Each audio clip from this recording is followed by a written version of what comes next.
Real estate की दुनिया में फरहान साहब ये पटवारी इतना ताकतवर क्यों है? और ये बताइएगा किसी भी सोसाइटी में इसका किरदार क्या होता है?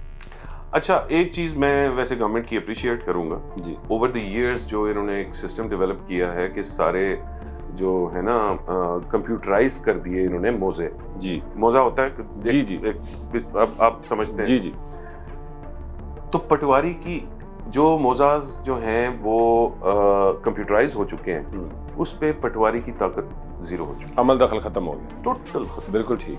वो कंप्यूटर सेंटर बने हुए हैं, आपने वहाँ पे जाना है, वहाँ पे थंब वो देना है अपना बायोमेट्रिक, और आपको फ़र्द इतनी आसानी से इशू हो जाएगी। ये प्रॉब्लम्स अभी उन जगहों पे एग्जिस्ट कर रहा है जो अभी मोज़ाज कंप्यूटराइज नहीं हुए।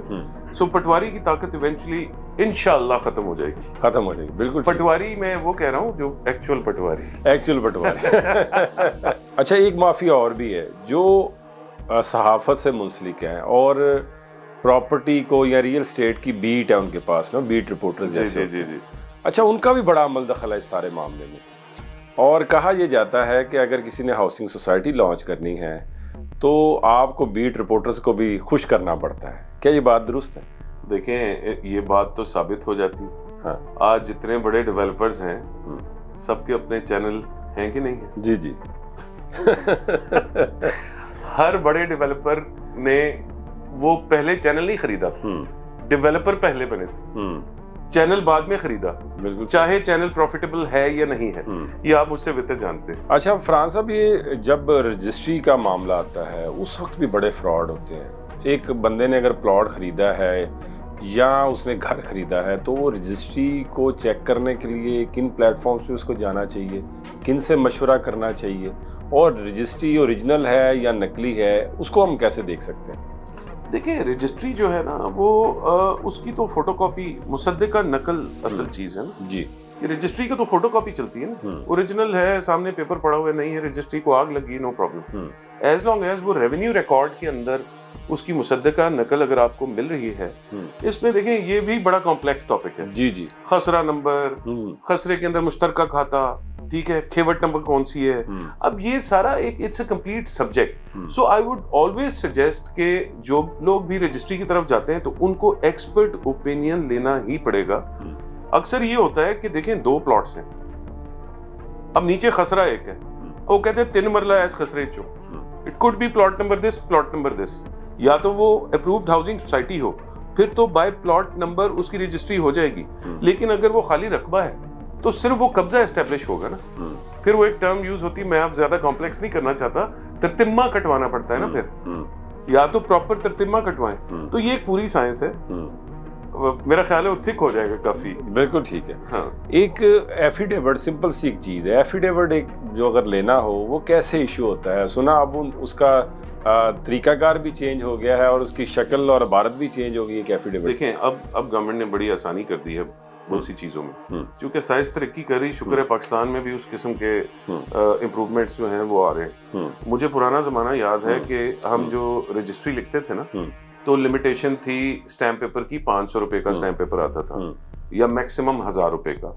अक्सर रजिस्ट्री जो जिस ज़मीन की मालियत ज़्यादा हो तो उसकी जो कीमत बनती थी रेवेन्यू फीस की रजिस्ट्री के अगेंस्ट, वो बनती थी लाखों में।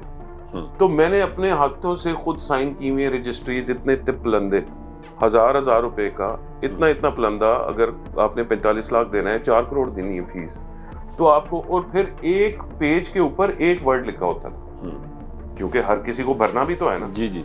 थल्यों खाली छटती तो उत्ते कोई भी कुछ लिख ले, तुसी तो साइन अंगूठे कीते हैं। जी जी। So that was not possible. अब बड़ा आसान हो गया। एक सिर्फ कॉम्प्लेक्सिटी ये है कि गवर्नमेंट को ही थोड़ा एजुकेट कर देना चाहिए लोगों को कि अगर किसी ने एक सिंपल एफिडेविट का स्टैम्प पेपर इशू करवाना है, सिस्टम तो ऑनलाइन है, लेकिन उसकी कोई तरतीब बना दे, कोई यूट्यूब वीडियोस बना दे, कुछ बना दे कि लोगों को ये आसानी हो कि वो निकलवाना कैसे। बाकी अदरवाइज आसानी काफ़ी।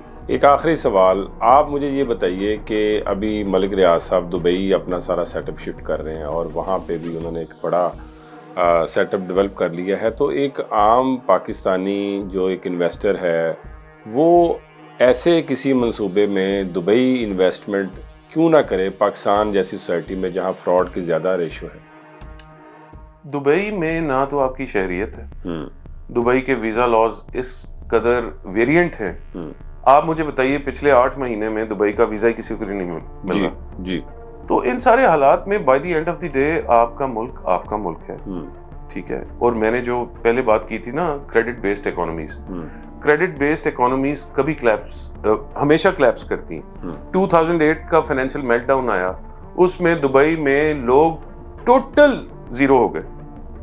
इस तरह बस्ट हुए 2008 में, और उनमें पाकिस्तानी इतने, उनकी ज्यादा तादाद थी पाकिस्तानियों की। पाकिस्तान में तो नहीं हुआ। 2008 में कौन सा मेल्टडाउन आया? दुबई की कुछ प्रॉपर्टीज आज तक उस लेवल पे वापस नहीं आ सकी जो 2008 में था। इससे आप अंदाजा करें कि कोई भी जी शऊर शख्स होगा तो उसको कहाँ पे इन्वेस्ट करना चाहिए? उसको पाकिस्तान में इन्वेस्ट करना चाहिए, किसी भी और मुल्क में नहीं, अनलेस कि उनकी वहां पे रिहाइश है। तो रहंदे पाकिस्तान होते दुबई जाके इन्वेस्टमेंट की कि साढ़े दिरम रहेंगे, तो एक दिन वो दिरम ना इत्थे ने, तो दूजे दिन इत्थे ने। बिल्कुल ठीक है sir, thank you so much.